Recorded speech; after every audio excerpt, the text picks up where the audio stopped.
Sports Lounge. Hopefully you can hear us. Charlie Hildebrand, everybody's back. Marcus Draxler, Drew Almond. It's an event. And the list goes on and on. On and on. Dustin Brink. Behind the scenes, in front of the camera. Dust V. Dust Yes. V. All right. We watched that video. Oh, that's why I had so many views. Swag. We start with the conclusion of SDSU's football season. Same record as last year, 5-6. The differences between last year and this year. Same record. I don't know, not much other than maybe. Yeah. I mean, other than that, same records. You are what your record is, according to Bill Parcells. They ended on a more positive note, Bright side, they're 5-5 against FCS teams the last 2 years. I mean, you're basically scheduling almost guaranteed loss when you're playing BCS teams. I mean, I'm not going to sit here and sugarcoat it and say they were the best team in the conference that had bad breaks. But I think some people that kind of thought the sky is falling maybe were not quite at that point. Yeah, and I think it was kind of similar to last year in the fact that they got one there maybe that they shouldn't have, and they lost one that maybe they should have won. Illinois State being one they should have won again this year and didn't pull it off. Indiana State, UNI, NDSU, all better teams than SDSU. There was no question about that this year. And Illinois State's turned out to be a pretty good team. That particular game was close enough for SDSU. And they had better quarterback play too. Sumner played really well. They had no stability at the quarterback spot last year or beginning of this year. So in that regard, they were maybe a slightly better team than they were last year, but nonetheless, 5-6 is 5-6, as we've said before. So They made the playoffs in previous years, and there was a lot of hype going into last season, and obviously didn't live up to that. So was it different this year, 5-6, that they didn't come off a playoff appearance? Now that they have their quarterback in the future.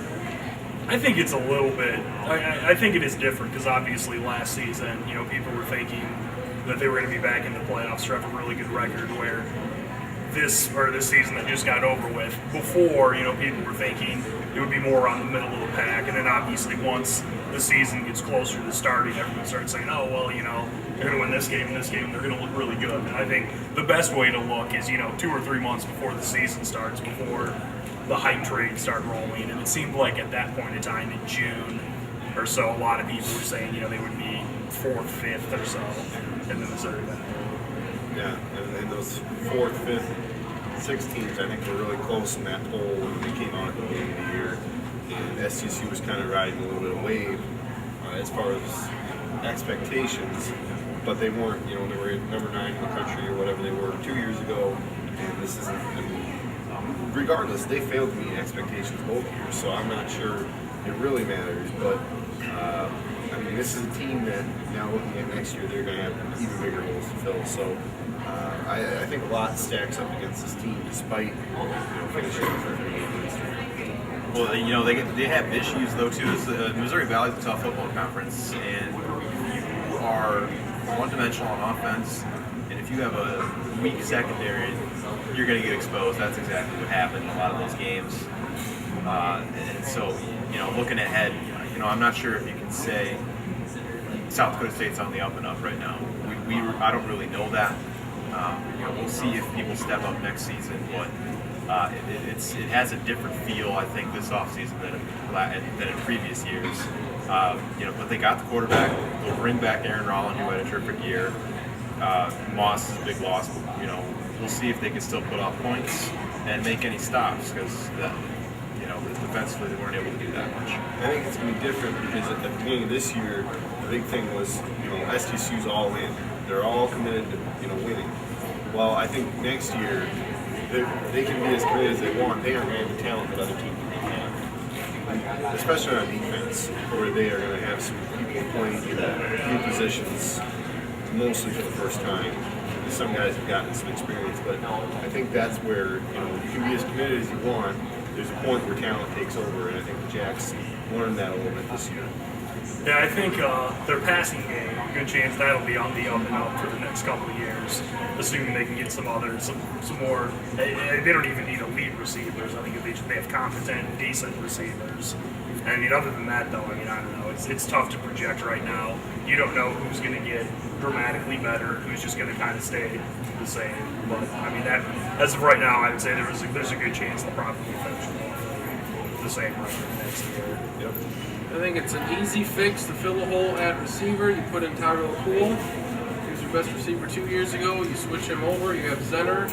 He's your running back of the future. You have a couple of redshirt freshmen coming in. You fill the backup role. Is it as easy as that or not? Offensively, I think it can be as easy as that.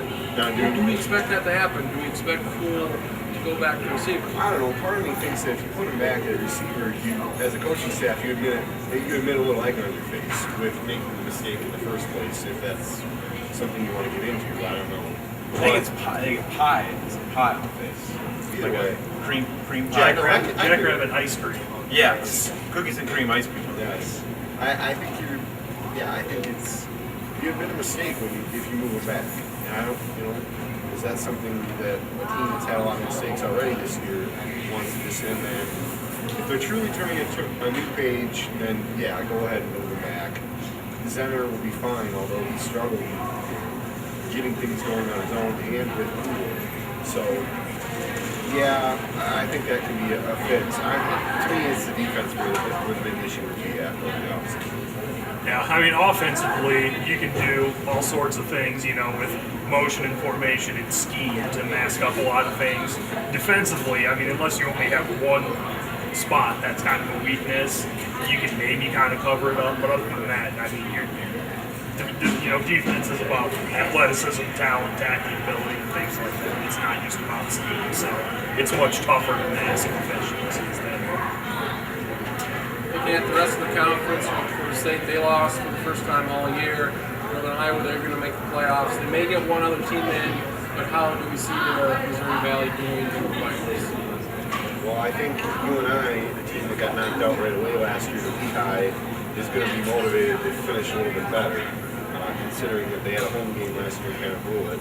We got NDSU host at least 2 playoff teams, and they should be okay for winning those. And then, can they get things going? Get past the quarterfinals where they may or may not have been robbed last year. Who knows? And then you get a team like either Indiana State or Illinois State. Probably not Indiana State at this point, but Illinois State. Youngstown's still has a shot, and now with it's almost a win when you're in. UNI doesn't want to put themselves on the podium because I think they played each other this week. Yeah, so Youngstown may play Missouri State. UNI for sure in NDSU in, and then a third will be in. It's hard to say right now. I mean, I think there's a good chance they can make a lot of noise in the playoffs. I mean, it's tough to sit here and say who's specifically going to win it. You need a lot of breaks to go your way come playoff time, and all sorts of stuff can happen. But, I mean, talent-wise, I mean, I think none of us would be surprised if UNI and North Dakota State, ended up going to really deep entering possibly one. And there really is a roll of the dice because once it's week after week, and then they hit that break where they'll be off for 3 weeks, and then they play the championship. And whoever's best on that night, of course, is going to be the winner. But a lot of elements go into that.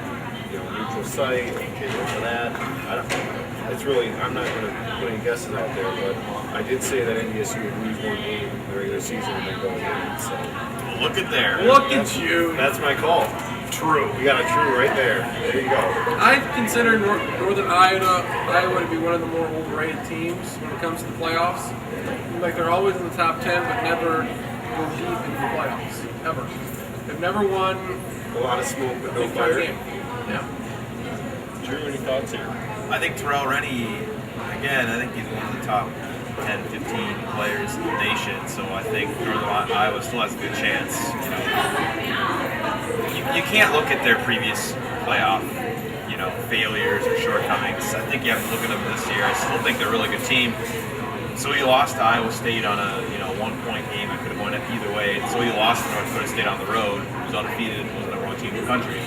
I still think they're very good and have maybe not as quality or complete of a team as North Dakota State, but very close to it. So I won't be surprised if Northern Iowa. I definitely won't be surprised if North Dakota State. I don't see the Missouri Valley getting more than 2. So I think it's going to be those 2 and not no one else. That's just my view on it.